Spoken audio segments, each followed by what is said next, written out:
आगे बढ़ते हैं। नॉन कंटिन्यूअस वर्ब्स जो थी उनका पहला पार्ट है certain link verbs. Link verb क्या होती हैं उसकी ये डेफिनेशन है।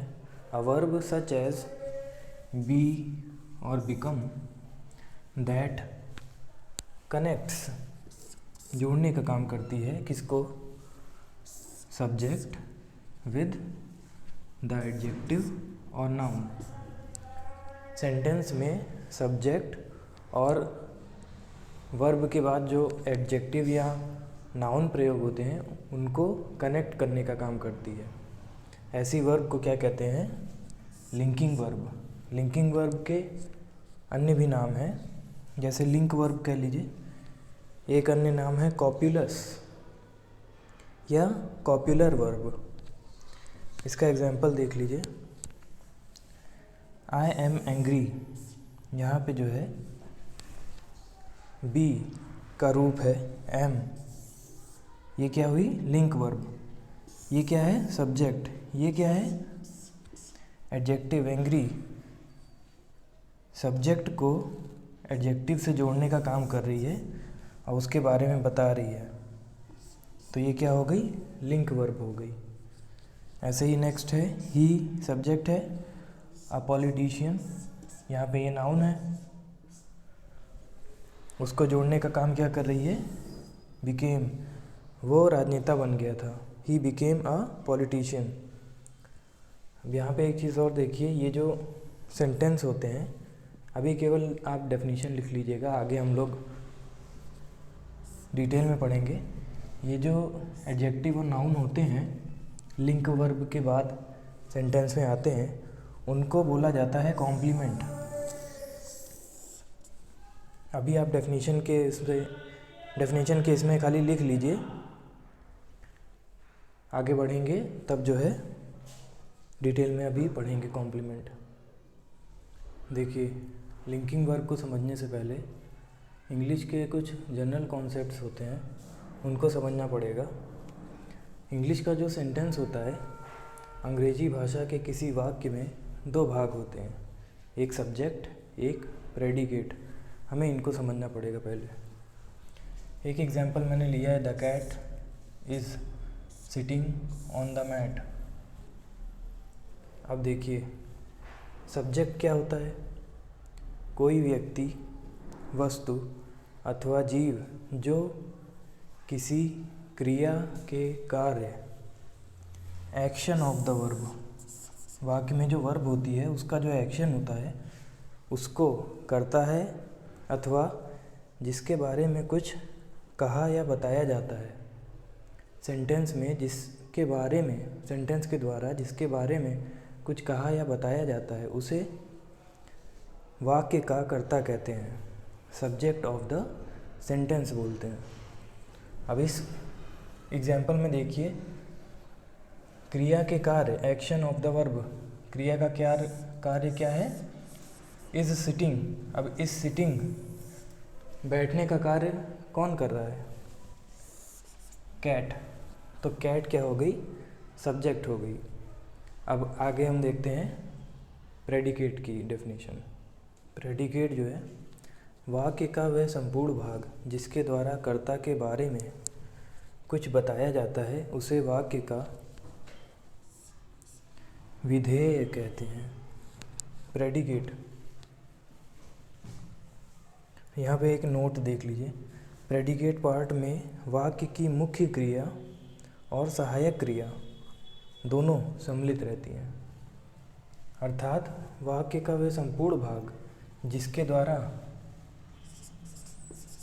सब्जेक्ट, कर्ता के बारे में कुछ बताया जा रहा है, वो पूरा जो है प्रेडिकेट कहलाता है। अर्थात सब्जेक्ट को छोड़ के जो कुछ भी रहता है वाक्य में, ये पूरा जो है प्रेडिकेट है। और नोट क्या है कि हेल्पिंग वर्ब और मेन वर्ब, हेल्पिंग वर्ब भी प्रेडिकेट का ही पार्ट होती है। इसके और एग्जांपल देखते हैं। देखिए, चार्ट बना लिए हैं, सब्जेक्ट एंड प्रेडिकेट। अब प्रेडिकेट के भी कुछ पार्ट होते हैं, जैसे प्रेडिकेट को ही हम बोल सकते हैं कंप्लीट प्रेडिकेट, और इसकी शुरुआत प्रेडिकेट की वर्ब से होती है, हेल्पिंग वर्ब हो या मेन वर्ब हो, इसलिए इसे वर्ब फ्रेज भी कहते हैं। फ्रेज क्या होता है? शब्दों का समूह। तो वर्ब से शुरू होता है इसलिए वर्ब फ्रेज बोल देते हैं इसको। अब देखिए, ये एग्जाम्पल है, the cat is sitting on the mat. ये था, इसमें subject the cat is sitting on the mat क्या हो गया? प्रेडिकेट। अब प्रेडिकेट में भी केवल जो क्रिया वाला हिस्सा होता है उसे क्या बोलते हैं? वर्ब हेड या सिंपल प्रेडिकेट, केवल क्रिया वाले हिस्से को। बाकी जो और चीज़ें होती हैं वो तो प्रेडिकेट होती ही हैं, लेकिन प्रेडिकेट को ही और डिवाइड किया गया है कि केवल वर्ब वाले हिस्से को अगर बताना हो तो हम कह देते हैं कि वर्ब हेड। यहाँ से लेकर पूरा ये क्या है? वर्ब फ्रेज या कंप्लीट प्रेडिकेट है, लेकिन केवल ये वाला हिस्सा इज सिटिंग वर्ब हेड है या सिंपल प्रेडिकेट इसे बोला जाता है। नेक्स्ट एग्जांपल है, Ram is going somewhere. Ram subject, is going somewhere predicate. The star is yellow. The star जो है सब्जेक्ट हो गया, इज़ येलो प्रेडिकेट हो गया। अब देखते हैं कॉम्प्लीमेंट को। वे शब्द या शब्द समूह मुख्य रूप से विशेषण या संज्ञा होते हैं, एडजेक्टिव और नाउन होते हैं, जो वर्ब, किसी सेंटेंस में जो वर्ब होती है उसके बाद, उसके पश्चात आकर क्रिया के कर्ता के बारे में कुछ बताते हैं, उन्हें पूरक शब्द कहा जाता है। अब देखिए, कोई सेंटेंस होता है, उसका जो सब्जेक्ट होता है उसे सब्जेक्ट ऑफ द वर्ब बोलते हैं, क्रिया का कर्ता। हम लोग शॉर्ट में सब्जेक्ट ही बोलेंगे, तो उन्हें जो है ऐसे एडजेक्टिव या नाउन को क्या बोलते हैं? पूरक शब्द बोला जाता है। एग्जाम्पल देखिए, the truck driver saw the accident. Truck driver ने एक्सीडेंट देखा था। अब यहाँ पे वर्ब है सॉ, इसके बाद एक्सीडेंट क्या है? नाउन है। तो वर्ब के बाद जो नाउन या एडजेक्टिव आते हैं और सब्जेक्ट के बारे में बताते हैं, क्या सब्जेक्ट के बारे में बता रहा है? कि जो है ड्राइवर ने एक्सीडेंट देखा था। ये सब्जेक्ट के बारे में बता रहे हैं क्रिया की सहायता से कि ड्राइवर ने एक्सीडेंट देखा था। तो ये क्या हो गया?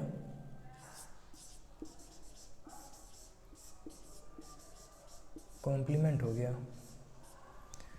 ये सेंटेंस का कॉम्प्लीमेंट हो गया। आई एम हैप्पी, यहाँ पे एडजेक्टिव आ गया है।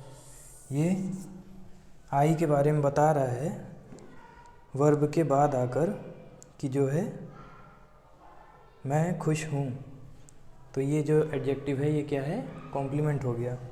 ऐसे ही स्टार इज़ येलो, येलो क्या हो गया? कॉम्प्लीमेंट हो गया। अब देखिए, ये जो कॉम्प्लीमेंट होता है, इनको अगर हम सेंटेंस से डिलीट कर दें तो क्या फ़र्क पड़ता है सेंटेंस पे? अ टोटली अनग्रामेटिकल सेंटेंस, या तो हमें एक बिल्कुल ही अनग्रामेटिकल सेंटेंस मिल जाएगा। जैसे देखिए, आई एम हैप्पी। अब यहाँ पे अगर हैप्पी को हटा दिया जाए, आई एम, मैं हूँ, कोई अर्थ प्रकट नहीं कर रहा है। हालांकि बोलचाल की भाषा में जब इस्तेमाल किया जाता है तो आई एम का यूज़ होता है, लेकिन अगर आप ऐसे ही लिख देंगे आई एम, तो ये कोई सेंस प्रकट नहीं कर रहा है। द स्टार इज़, तारे हैं, द स्टार इज़, ये अपने आप में कोई सेंस प्रकट नहीं कर रहा है। तारे होते हैं, स्टार एग्जिस्ट्स, वो अलग चीज़ है। तारे हैं, स्टार इज़, ये कोई सेंस प्रकट नहीं कर रहा है, ये अनग्रामेटिकल है। क्योंकि हमें इसके बाद कुछ ना कुछ लिखना पड़ेगा। तारे हैं क्या हैं बताना पड़ेगा। तो अगर हम येलो को हटा देते हैं तो ये सेंटेंस जो है अनग्रामेटिकल हो जाएगा। इसी तरह से एक और प्रभाव पड़ता है, a new unrelated sentence that does not mean the same thing as the original. Complement को जब हम डिलीट करते हैं तो ऐसा भी हो सकता है कि एक नया सेंटेंस निकल आए, नया अर्थ देने लगे जो ओरिजिनल से बिल्कुल भिन्न हो। द ड्राइवर सॉ, ड्राइवर ने देखा था। किसी भी चीज़ को कहा जा सकता है ड्राइवर सॉ। जैसे कोई बात हो रही हो तो ड्राइवर सॉ, देखा था उसने। या ड्राइवर वर्कड, ड्राइवर ने जो है काम किया था। ड्राइवर ड्राइव्ड, ड्राइवर ने ड्राइव किया था। अब वहाँ पे जैसे ये एग्जांपल ले लें, the driver derived fast the truck. ठीक है, तो ये सब क्या है, कॉम्प्लीमेंट है। अभी ट्रक को हटा दें, the driver derived the truck, तो ट्रक को हटा दें तो क्या हो जाएगा, ड्राइवर ड्राइव्ड। ये सेंस नहीं दे रहा है, द ड्राइवर ड्राइवर ने ट्रक चलाई थी, ये सेंस नहीं दे रहा है। अब एक नया देने लगा कि हाँ ड्राइवर गाड़ी चलाया था। तो इस तरह से कॉम्प्लीमेंट को हटाने के बाद दो जो है परिणाम आ सकते हैं। या तो सेंटेंस ही अनग्रामेटिकल हो जाएगा, व्याकरण की दृष्टि से गलत हो जाएगा, या एक नया सेंस देने वाला सेंटेंस बन जाएगा। देखिए हेडिंग डाल लीजिए, linking verbs and their complements, संयोजक क्रियाएं एवं उनके पूरक शब्द। एग्जाम्पल वही पुराने हैं, Kabir is funny, novel became a best seller, the soup smelled wonderful. अब यहाँ पे नोट देखिए, लिंकिंग वर्ब लिंक्स जोड़ती है the complement back to the subject. Linking verb जो है कॉम्प्लीमेंट को वापस सब्जेक्ट से जोड़ती है। In other words the complement must give some information about the subject. अन्य शब्दों में कॉम्प्लीमेंट जो होता है वो सब्जेक्ट के बारे में कुछ ना कुछ बताना चाहिए ही चाहिए। अब इसमें देखिए,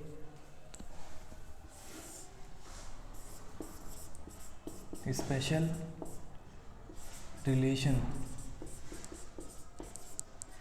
स्पेशल रिलेशन होता है कॉम्प्लीमेंट और सब्जेक्ट में। कैसे, आप क्या कर सकते हैं, Kabir is equal to funny. Linking verb की जगह पे आप इक्वल साइन का यूज़ कर सकते हैं। इसी को कहा जाता है, ये स्पेशल रिलेशन होता है कॉम्प्लीमेंट एंड सब्जेक्ट के बीच में लिंकिंग वर्ब के साथ। The novel became best seller, became की जगह पे आप इक्वल का साइन लगा दीजिए, क्या हो जाएगा, द नॉवेल बेस्ट सेलर। जो बेस्ट सेलर है वो कौन है, नॉवेल ही है। जो फनी है वो कौन है, कबीर ही है। इक्वल का साइन लग जाएगा लिंकिंग वर्ब की जगह पे। The soup smelled wonderful, wonderful क्या है, सूप की ही बात हो रही है, आप लगा दीजिए इक्वल साइन, एकदम सटीक अर्थ निकलेगा। ये जो इक्वल साइन का फॉर्मूला होता है, इससे पहचान होती है कि ये लिंकिंग वर्ब है। ऐसा जो रूल है, हम रूल कह लीजिए या एक ट्रिक कह लीजिए, इसका प्रयोग आप एक्शन वर्ब में नहीं कर पाएंगे। तो इसी तरह से एक्शन वर्ब और लिंकिंग वर्ब में डिफरेंस निकलता है कि लिंकिंग वर्ब जो होती है उनकी जगह पे आप इक्वल का साइन लगा दीजिए, सब्जेक्ट और कॉम्प्लीमेंट दोनों एक ही हो जाएंगे, एक ही व्यक्ति के बारे में बात हो रही होगी। ये होता है लिंकिंग वर्ब का पहचान। अब हम जो है कॉम्प्लीमेंट को ही और डिटेल में पढ़ते हैं।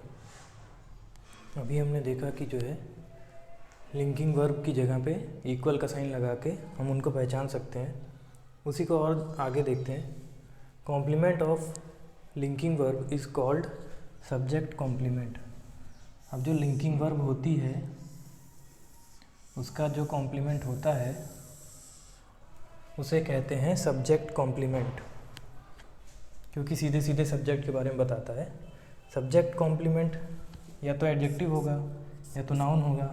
अब उसको नाम दे दिया गया है। अगर एडजेक्टिव रहता है तो उसे बोला जाता है प्रेडिकेट एडजेक्टिव, और अगर नाउन होता है तो उसे बोला जाता है predicate nominative. Predicate nominative. Example में देखिए, शी इज़ ब्यूटीफुल। यहाँ पे ये एडजेक्टिव है, ये लिंकिंग वर्ब है, ये सब्जेक्ट है, तो ये एडजेक्टिव है, इसलिए इसे क्या नाम दे दिया गया? Predicate adjective. She is a beautiful singer. Subject linking verb, noun, noun phrase कह लें क्योंकि एडजेक्टिव भी बीच में आया है। नाउन फ्रेज है ये पूरा। तो ये क्या हो गया? सब्जेक्ट के बारे में ही बता रहा है, प्रेडिकेट नॉमिनेटिव इसको बोलेंगे। अब इसमें एक नोट देख लीजिए, only linking verb can have predicate adjective as complement. ये एक रूल है, इसको याद रख लीजिएगा। केवल जो लिंकिंग वर्ब होती है उनमें ही प्रेडिकेट एडजेक्टिव का यूज़ किया जा सकता है। दूसरी तरह से कह लें कि अगर किसी सेंटेंस में प्रेडिकेट एडजेक्टिव का इस्तेमाल हुआ है तो उस सेंटेंस की क्रिया क्या होगी? लिंकिंग वर्ब होगी। अभी और आगे देखते हैं एक्शन वर्ब से लिंकिंग वर्ब का डिफरेंस कैसे कैसे होता है। देखिए यहाँ पे दो एग्जांपल लिए हैं। पहला है लिंकिंग वर्ब का, दूसरा है एक्शन वर्ब का। She became a successful writer. She met a successful writer. अब लिंकिंग वर्ब को पहचानने के लिए क्या करना है? बराबर लगा देना है। बराबर लगाने के बाद जो ये कॉम्प्लीमेंट होता है और जो सब्जेक्ट होता है वो एक ही व्यक्ति अगर निकल रहे हैं तो ये लिंकिंग वर्ब होती है। और बराबर लगाने के बाद अगर एक ही व्यक्ति नहीं निकल रहे हैं तो वो जो है एक्शन वर्ब हो जाती है। जैसे she met a successful writer, वो एक सक्सेसफुल राइटर से मिली। अब यहाँ पे सक्सेसफुल राइटर जो है वो कोई और है और शी ये अलग है। और she became a successful writer, वो सक्सेसफुल राइटर बन गई। यहाँ पे सक्सेसफुल राइटर यही है। यही इसका फ़र्क होता है लिंकिंग वर्ब और एक्शन वर्ब में। इसमें देखिए दोनों कॉम्प्लीमेंट्स अपने कर्ता से बनाए गए संबंध के आधार पे पूर्णतः भिन्न है। ये कॉम्प्लीमेंट जो है अपने कर्ता से संबंध जो बना रहे हैं उस आधार पे पूर्णतः भिन्न है। सक्सेसफुल राइटर यहाँ पे शी ही है और यहाँ पे सक्सेसफुल राइटर कोई और व्यक्ति है, शी नहीं है। तो लिंकिंग वर्ब का जो कॉम्प्लीमेंट होता है इसको क्या बोले थे हम लोग? प्रेडिकेट नॉमिनेटिव, क्योंकि इसमें नाउन है। और नाउन नहीं रहता है तो क्या होता है? Predicate adjective. और नाउन है इसमें तो प्रेडिकेट नॉमिनेटिव। अब इसकी दो खूबियाँ होती हैं, कॉम्प्लीमेंट ऑफ लिंकिंग वर्ब हो और मस्ट आइडेंटिफाई और rename the subject. In other words they must refer to the same person और थिंग एज द सब्जेक्ट। देखिए प्रेडिकेट एडजेक्टिव अगर वाक्य में है तो लिंकिंग वर्ब ही होगी, ये कंफर्म था। लेकिन प्रेडिकेट नॉमिनेटिव जो होता है, नाउन फ्रेज जिसको कहते हैं, वो एक्शन वर्ब में भी आ सकता है और लिंकिंग वर्ब में भी आ सकता है। इसलिए इसको यहाँ पे समझ रहे हैं हम लोग। तो जो प्रेडिकेट नॉमिनेटिव होता है लिंकिंग वर्ब का, उसकी ये खूबी होती है कि वो सेम पर्सन और थिंग को रेफ़र करना चाहिए। वही चीज़ है, ये जो यहाँ पे राइटर है ये वही है, सब्जेक्ट ही है, यही यहाँ पे कहना चाह रहा है ये। देखिए किसी सेंटेंस में एडजेक्टिव का प्रयोग दो तरह से होता है, एक एट्रीब्यूटिव और एक प्रेडिकेटिव। प्रेडिकेटिव क्या था? अभी हम लोग पढ़ चुके हैं, सब्जेक्ट के बाद जितनी भी चीज़ें आती हैं वो सब प्रेडिकेटिव होती हैं। वो पार्ट प्रेडिकेट होता है। तो एट्रीब्यूटिव में क्या होता है, संज्ञा के ठीक पहले आकर कोई विशेषण संज्ञा की व्याख्या करता है।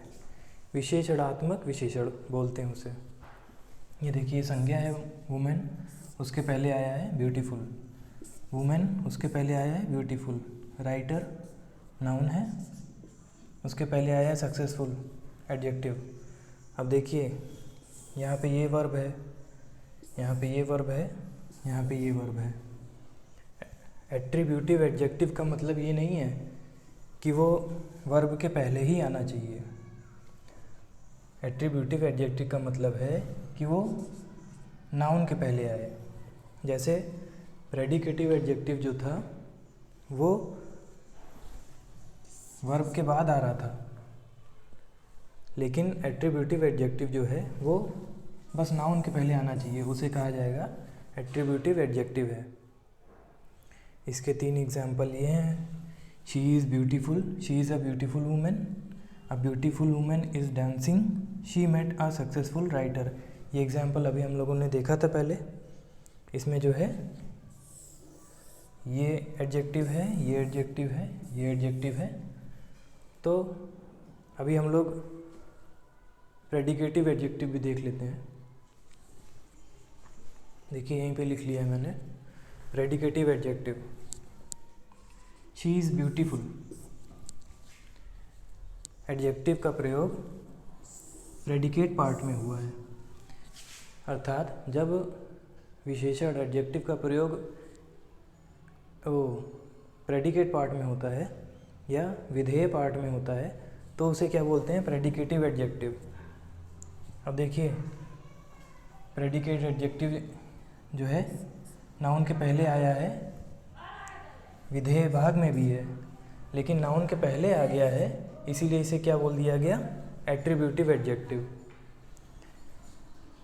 प्रेडिकेट पार्ट में है ये पूरा प्रेडिकेट पार्ट है, इसमें ये प्रेडिकेट पार्ट है, दोनों प्रेडिकेट पार्ट में ही आए हैं, लेकिन इसमें जो है नाउन भी आ गया है एडजेक्टिव के बाद, इसलिए इसे बोला जाएगा कि ये एट्रीब्यूटिव यूज़ ऑफ एडजेक्टिव है। Attributive, predicative. अब आगे देखते हैं। देखिए अब हम देखते हैं बी जो क्रिया होती है उसका प्रेजेंट रूप होता है is am are, past was were, future होता है विल बी। अब इसका जो प्रयोग होता है ये सहायक क्रिया के रूप में भी किया जा सकता है और मुख्य क्रिया के रूप में भी। अब यहाँ पे देखिए इधर जो है सहायक क्रिया के रूप में एग्जाम्पल है शी इज़ रीडिंग। मुख्य क्रिया क्या है, reading. She was reading, she will be reading. मुख्य क्रिया ये है, सहायक क्रिया विल बी हो गई। मेन वर्ब के रूप में जब इसका यूज़ किया जा रहा है, she is beautiful, she will be angry, my name is Ram, it was Tuesday. अब यहाँ पे मुख्य क्रिया के रूप में जब यूज़ किया जा रहा है तो ये क्या है, लिंक वर्ब का काम कर रही है। कैसे, जो कॉम्प्लीमेंट है वही सब्जेक्ट है। यहाँ पे आप इक्वल का साइन लगा के देख सकते हैं। शी और एंग्री एक ही इंसान की बात हो रही है। माई नेम और राम एक ही नाम, एक ही चीज़ की बात हो रही है। इट वॉज ट्यूसडे, ट्यूसडे जो है इट है, इट ही जो है ट्यूसडे है, सब्जेक्ट की ही बात हो रही है। तो ये थे बी के यूज़। अब बी के देखिए ये जो हैं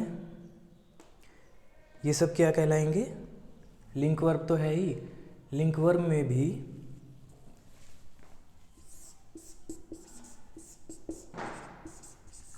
स्टेटिव हैं,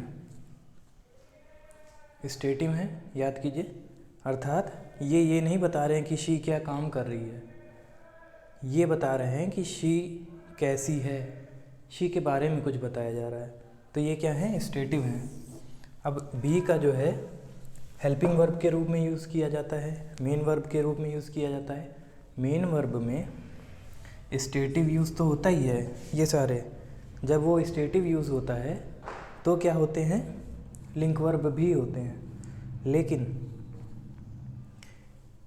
मेन वर्ब के रूप में इसका डायनामिक यूज़ भी होता है। डायनेमिक, हम लोग स्टेटिव और डायनेमिक अच्छे से पढ़ चुके हैं। तो डायनेमिक के सेंस में लिंक वर्ब के रूप में बी का यूज़ होता है। वो कैसे होता है आइए देखते हैं। देखिए, she is an Indian, stative sense है, बी का यूज़ किया जा रहा है। अब जब कोई व्यक्ति किसी तरह से एक विशेष तरह से व्यवहार करने लगता है, अभी यहाँ पे ये बताया जा रहा है कि वो इंडियन ही है, ठीक है, शी जो है इंडियन ही है। अब ये दिखाया जाएगा कि वो इंडियन की तरह व्यवहार करने लगी, तब जो है बी का मेन वर्ब की तरह यूज़ किया जाएगा प्लस डायनामिक सेंस यूज़ किया जाएगा। तो डायनामिक किया जा रहा है इसलिए इसका जो है आईएनजी फॉर्म बनाया जा सकेगा। She is being an Indian, इसका हिंदी अनुवाद देखिए, वे भारतीय की तरह व्यवहार कर रही है। इसको ऐसे भी लिख सकते हैं, she is behaving like an Indian, she is acting like an Indian. उसी का जो है कहा जा रहा है कि she is being an Indian, मतलब वो इंडियन है नहीं, वो इंडियन की तरह व्यवहार कर रही है। इस बात को कहने के लिए बी का मेन वर्ब के रूप में यूज़ किया जाता है और उसकी आईएनजी फॉर्म इस्तेमाल कर ली जाती है, she is being an Indian. और एग्जांपल देखते हैं। देखिए, करण बहुत बेवकूफ़ है, करण इज़ सो स्टूपिड। ये क्या है? स्टेटिव है use.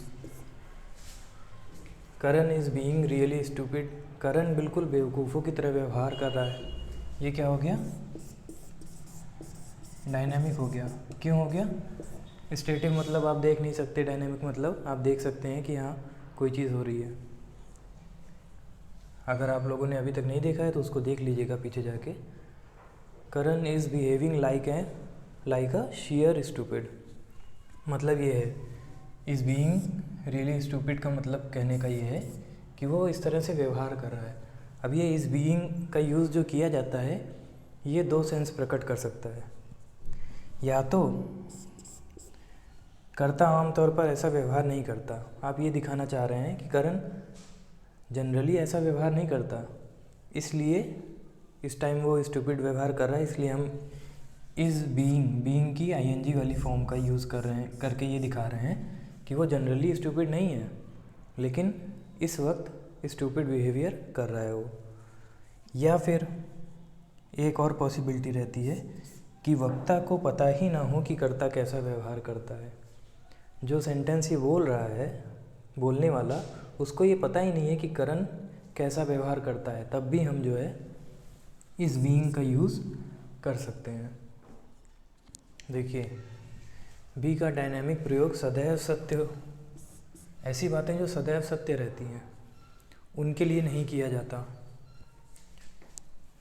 Riya is so beautiful, ये क्या है? स्टेटिव यूज़ हुआ, ठीक है।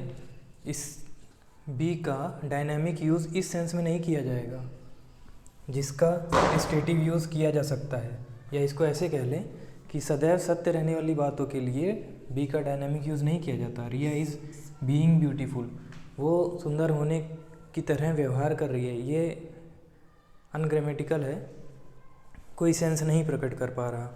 जैसे एक एग्जांपल ये देखिए, Delhi is the capital of India.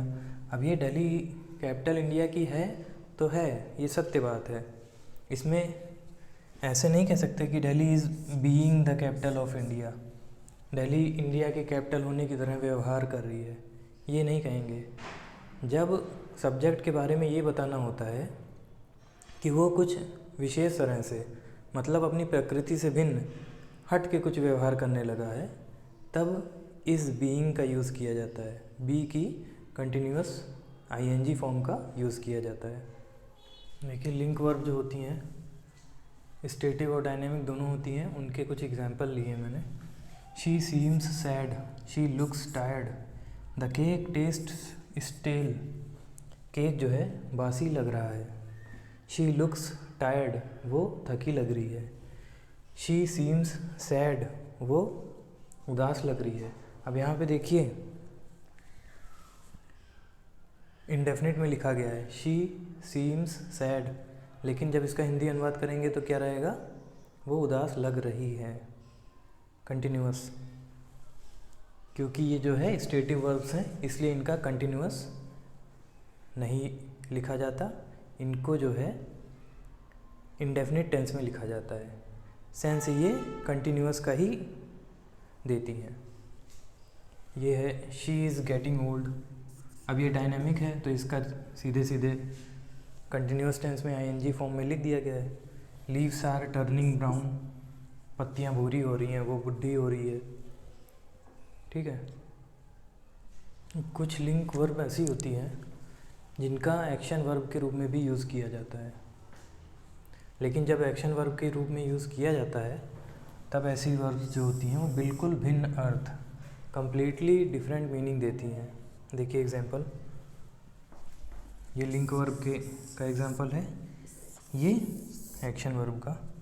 The soup tested horrible, soup जो है बहुत ही ख़राब टेस्ट था उसका। अब यहाँ पे ये लिंक वर्ब है, हॉरिबल क्या है, सूप ही है। अब इसी को टेस्ट वर्ब को एक्शन वर्ब के रूप में यूज़ किया जा रहा है। ये देखिए, ही टेस्टेड द सूप सस्पिशियसली, उसने शक भरी जो है भावना से सूप को टेस्ट किया। अब यहाँ पे टेस्ट जो है एक्शन वर्ब हो गया, ये लिंकिंग वर्ब नहीं है, एक्शन वर्ब है। और एक्शन वर्ब में भी देखिए आराम से आप देख सकते हैं डायनेमिक एक्शन कि वो जैसे कोई सूप उठाया और टेस्ट कर रहा है, आप देख सकते हैं एक्शन वर्ब है, डायनेमिक है। और यहाँ पे ये लिंकिंग वर्ब क्या डायनेमिक है या स्टेटिव है, ये स्टेटिव है। डायनेमिक वो होती है जिसको आप देख सकें होते हुए, गेटिंग ओल्डर, ग्रोइंग ब्राउन, ऐसे था ना, वो क्या था, डायनेमिक लिंकिंग वर्ब थी। और ये क्या है, स्टेटिव लिंकिंग वर्ब्स हैं। इसके और एग्जांपल देखते हैं। देखिए, the detective felt sick, the detective felt the dead body. अब देखिए कैसे पता करें कि जो है कौन सी लिंकिंग वर्ब है, कौन सी एक्शन वर्ब है। वर्ब की जगह पे इक्वल का साइन लगा दीजिए, दोनों में लग गया। Detective sick, detective the dead body, detective जो है सिक है, क्या यहाँ पे जो डिटेक्टिव है वही सिक है। डिटेक्टिव फेल्ट सिक, डिटेक्टिव अस्वस्थ महसूस कर रहा था, तो अस्वस्थ कौन था, डिटेक्टिव ही था। यानी कि ये जो है लिंक वर्ब है। अब इसमें देखिए detective is equal to dead body आ गया, यहाँ पे फेल्ट की जगह पे हमने इक्वल का साइन लगा दिया। अब detective felt the dead body, detective ने जो है कहीं पे जांच करने गया था, वो डेड बॉडी पाया, उसको फेल्ट का मतलब यहाँ पे क्या कह रहा है कि छू के ऐसे महसूस कर रहा है, तलाशी ले रहा है एक तरह से। तो क्या डेड बॉडी जो है वही डिटेक्टिव है, नहीं, यहाँ पे जो है इक्वल साइन सही सेंस नहीं निकाल पा रहा है, इसलिए जो है लिंक वर्ब नहीं है, ये क्या है, एक्शन वर्ब है।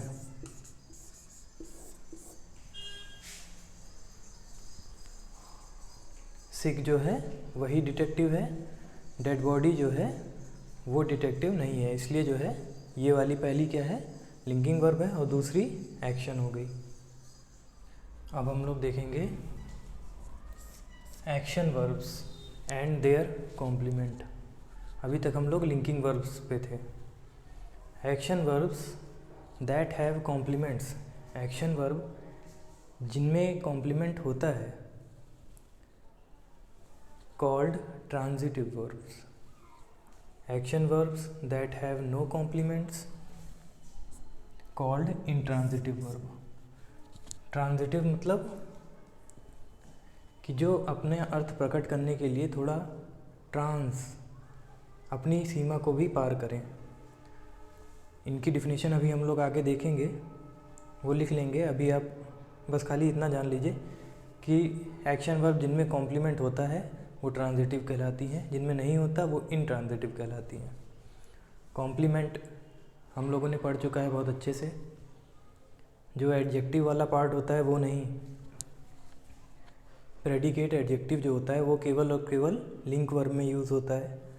और ये क्या था, ये कॉम्प्लीमेंट था, और कॉम्प्लीमेंट में भी प्रेडिकेट नॉमिनेटिव अर्थात जिसमें नाउन का यूज़ किया गया हो। Vishnu bought a balloon, action हो रहा है, आप देख भी सकते हैं एक्शन वर्ब है, इसमें कोई डाउट नहीं होना चाहिए। अब इसका जो है a balloon, Vishnu bought, Vishnu ने खरीदा।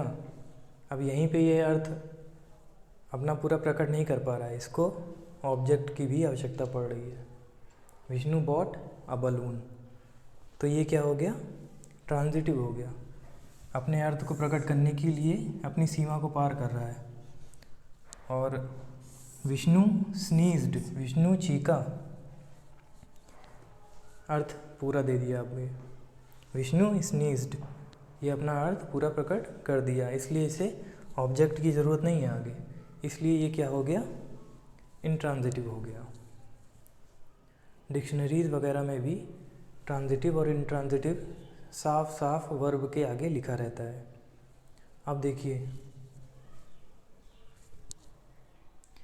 एक्शन वर्ब्स जिनके कॉम्प्लीमेंट होते हैं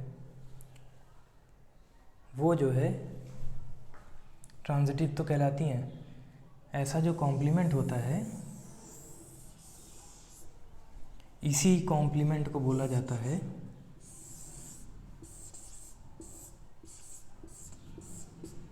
ऑब्जेक्ट, अर्थात लिंकिंग वर्ब का जो कॉम्प्लीमेंट होता है वो कॉम्प्लीमेंट सब्जेक्ट कॉम्प्लीमेंट कहलाता है। एक्शन वर्ब के जो कॉम्प्लीमेंट होते हैं उनको ऑब्जेक्ट बोला जाता है। ऑब्जेक्ट भी दो तरह के होते हैं, एक होते हैं डायरेक्ट ऑब्जेक्ट, एक होते हैं इनडायरेक्ट ऑब्जेक्ट। अब हम ऑब्जेक्ट को डिटेल में पढ़ेंगे। देखिए,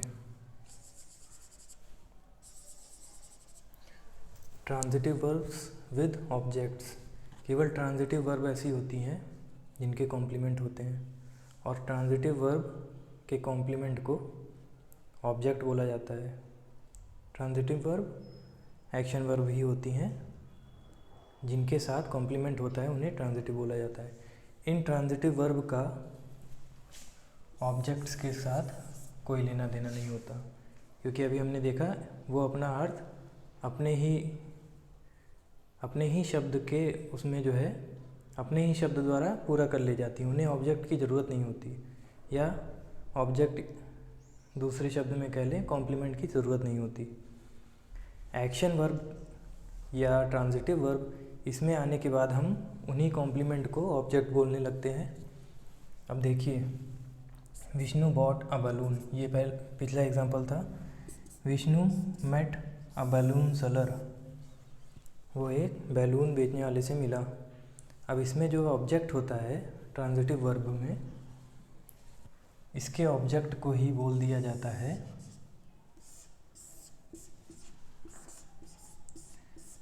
direct object.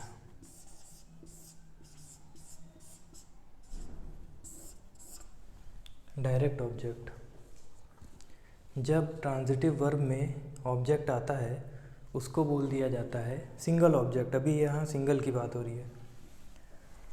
Vishnu bought a balloon, यहाँ पे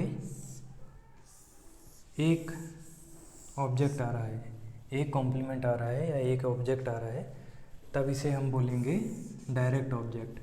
अब आगे हम देखते हैं जब एक ही सेंटेंस में दो ऑब्जेक्ट आ जाएं तब कैसे क्या होता है। देखिए, बहुत सिंपल सी बात है। जब किसी सेंटेंस में दो ऑब्जेक्ट आएँ, जैसे Sushmita gave the boss her report. अब यहाँ पे ये भी नाउन है, ये भी नाउन है, दो ऑब्जेक्ट आ गए। अब इसमें एक इनडायरेक्ट है, एक डायरेक्ट है। कौन क्या है? जब भी ऐसे सेंटेंस में दो ऑब्जेक्ट आ जाए तो पहला वाला हमेशा इनडायरेक्ट रहेगा और दूसरा हमेशा डायरेक्ट रहेगा। बहुत सिंपल सी बात है। इसको और भी हम क्लियर कर सकते हैं कि जो इनडायरेक्ट होता है उसको हम दो प्रीपोजिशन याद कर लीजिए, टू एंड फॉर, या तो टू या तो फॉर, टू एंड फॉर। इन दो प्रीपोजिशन का प्रयोग करके हम इनडायरेक्ट ऑब्जेक्ट को एक फ्रेज में बना देते हैं। फ्रेज क्या है? इसको बोला जाता है प्रीपोजिशनल फ्रेज। तो जो इनडायरेक्ट होगा वो ही टू और फॉर का यूज़ करके प्रीपोजिशनल फ्रेज में कन्वर्ट हो सकता है, बदल सकता है। जो डायरेक्ट होगा, डायरेक्ट ऑब्जेक्ट होगा, उसको आप नहीं बदल पाएंगे। Sushmita gave her report to the boss. ये जो है द बॉस को टू का प्रयोग करके भी सेंटेंस में लिख दिया गया है। सेंटेंस एकदम सटीक अर्थ दे रहा है। तो इससे हमें पता चलता है कि ये जो है द बॉस इनडायरेक्ट ऑब्जेक्ट है। और सिंपल रूल क्या है कि अगर ये टू फॉर का यूज़ नहीं किया गया है तो जो पहले यूज़ हुआ है वो इनडायरेक्ट रहेगा, बाद वाला डायरेक्ट रहेगा। इसमें देखिए एक चीज़ और होती है। एक एग्जांपल है, they painted the house white. Painted action verb है, ये क्या हो गया? ऑब्जेक्ट हो गया। एक ही है तो क्या होगा? डायरेक्ट ऑब्जेक्ट होगा। अब देखिए इसके बाद आया है ये एडजेक्टिव। ये क्या बता रहा है? उन लोगों ने घर को पेंट किया सफ़ेद। ठीक है, तो सफ़ेद किसको पेंट किया है? हाउस को। ये हाउस के बारे में बता रहा है। एडजेक्टिव जो है हाउस के बारे में बता रहा है। और हाउस क्या है? ऑब्जेक्ट है। तो इसलिए इसको क्या बोलेंगे?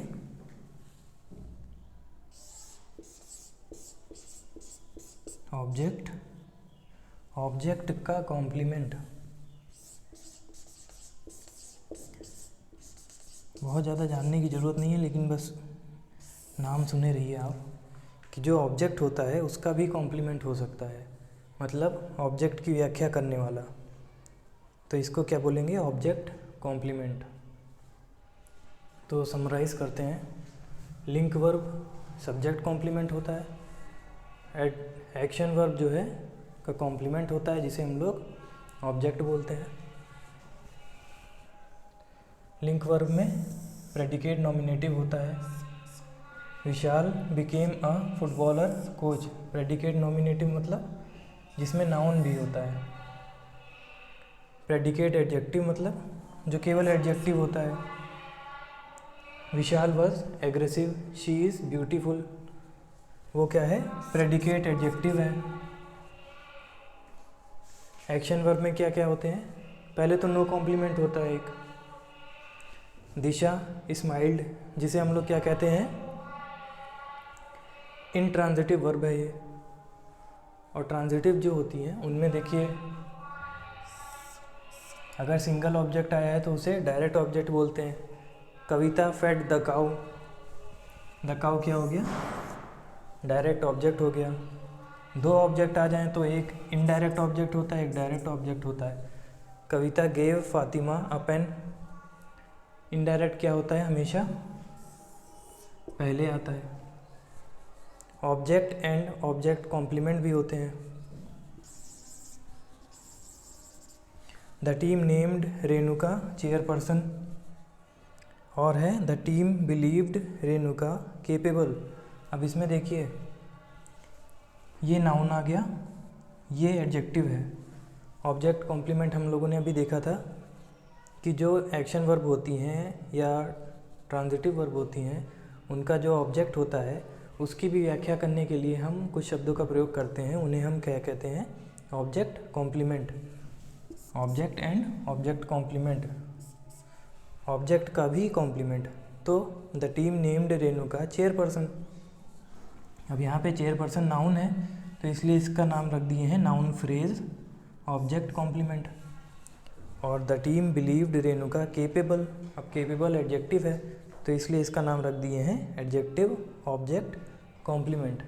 अब हम लोग कुछ इम्पॉर्टेंट डेफिनेशंस देख लेते हैं। देखिए, ट्रांजिटिव वर्ब सकर्मक क्रिया जिन्हें कहते हैं। Transitive verbs are action verbs that requires objects. जिनको ऑब्जेक्ट की आवश्यकता पड़ती है उन्हें हम ट्रांजिटिव वर्ब्स कहते हैं। इन other words, a transitive verb always has a noun phrase that receives the action of the verb. Transitive verb जो होती है उसके पास हमेशा एक नाउन फ्रेज होता है जिसे हम लोग क्या बोलते हैं, ऑब्जेक्ट। हमेशा एक नाउन फ्रेज होता है जो एक्शन ऑफ द वर्ब है, क्रिया का जो कार्य है उसे ग्रहण करता है, उसे रिसीव करता है। यू सरप्राइज्ड मी, यहाँ पे सरप्राइज होने का जो कार्य है उसका प्रभाव किस पे पड़ रहा है, मी पे, अर्थात मी इस सरप्राइज को अपने ऊपर वहन कर रहा है, ग्रहण कर रहा है। सब्जेक्ट हो गया, वर्ब हो गई, ये क्या हो गया, ऑब्जेक्ट हो गया। और सिंगल आया है इसलिए क्या कहेंगे इसको, डायरेक्ट ऑब्जेक्ट है ये। देखिए, direct object, a noun phrase that refers to a person और thing that is directly affected by the verb. क्रिया से एकदम सीधे अफेक्टेड हो रही हो वो ऑब्जेक्ट, उसे कहते हैं direct object. I met him, मैं मिला, किससे मिला, उससे मिला, डायरेक्टली अफेक्ट कर रहा है उस पर। Indirect object, a noun phrase that refers to a person और thing that an action is done to or for. मतलब जो कार्य है वो किसके लिए किया गया है, वो जो जिसके लिए किया जाता है उस ऑब्जेक्ट को क्या बोलते हैं कि इनडायरेक्ट ऑब्जेक्ट है। देखिए, आई बॉट अ पेन, मैंने खरीदा एक पेन। फॉर हिम, के लिए जो एक्शन हुआ है वो किसके लिए हुआ है, फॉर हिम। तो ये क्या हो गया, इनडायरेक्ट ऑब्जेक्ट हो गया। और सिंपल रूल अप्लाई कर दें, अगर I bought him a pen, तो जो पहले आएगा वो जो है इनडायरेक्ट ऑब्जेक्ट होगा, जो बाद में आएगा वो डायरेक्ट ऑब्जेक्ट होगा। और इसी को जो है प्रीपोजिशनल फ्रेज के रूप में टू या फॉर प्रीपोजिशन का प्रयोग करके ऐसे भी लिखा जा सकता है, फॉर हिम। या कोई सेंटेंस मान लीजिए तो उसमें टू हिम, तो टू या फॉर करके ऐसे यूज़ किया जा सकता है। अच्छा, एक बात और कि जो है इनडायरेक्ट ऑब्जेक्ट जो होता है वो अकेले नहीं आ सकता, डायरेक्ट ऑब्जेक्ट अकेले आ सकता है, इनडायरेक्ट ऑब्जेक्ट अकेले नहीं आ सकता। I bought for him, I bought him नहीं, ये नहीं होगा। इनडायरेक्ट ऑब्जेक्ट, ये रूल है कि अकेले नहीं आ सकता, वो डायरेक्ट ऑब्जेक्ट के साथ ही आएगा। और अगर डायरेक्ट ऑब्जेक्ट के साथ आ रहा है तो या तो डायरेक्ट ऑब्जेक्ट के पहले आएगा या टू या फॉर का इस्तेमाल करके प्रीपोजिशनल फ्रेज के रूप में सेंटेंस में आएगा डायरेक्ट ऑब्जेक्ट के बाद। Intransitive verb are action verbs that do not require complements. In other words, an intransitive verb never has a direct object. Intransitive verb जो होगी उसका कभी भी डायरेक्ट ऑब्जेक्ट नहीं होगा। The phone rang, फ़ोन बजा था, पूरा अर्थ प्रकट कर ले जा रहा है बिना ऑब्जेक्ट के लिए, बिना ऑब्जेक्ट की सहायता के भी। अब देखिए, इसमें एक बात और होती है, the phone wrong in the middle of the night. इसका अर्थ ये नहीं है कि ये इसके बाद कोई और शब्द इस्तेमाल नहीं करेगा, कर सकता है, लेकिन वो ऑब्जेक्ट नहीं होंगे। जैसे देखिए, in the middle of the night, ये एक एडवर्बियल फ्रेज है, एक क्रिया विशेषण है। ये रैंग के बारे में बता रहा है कि रैंग वो बजा कब था, in the middle of the night, रात के बीच में। तो ये हम लोगों ने डेफिनेशन भी कवर कर ली और ए हम लोग पूरा कंप्लीट कर चुके हैं लिंकिंग वर्ब का। अब हम लोग बी पे जाएंगे। बी क्या होगा? Verbs of senses.